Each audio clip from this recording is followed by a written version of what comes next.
Paano mo nga ba malalaman kung siya na ang the one for you?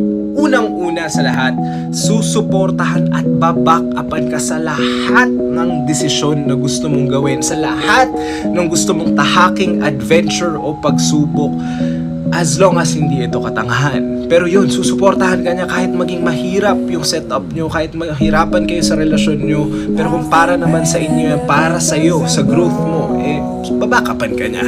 Hindi ka napipigilan, hindi siya magiging toxic.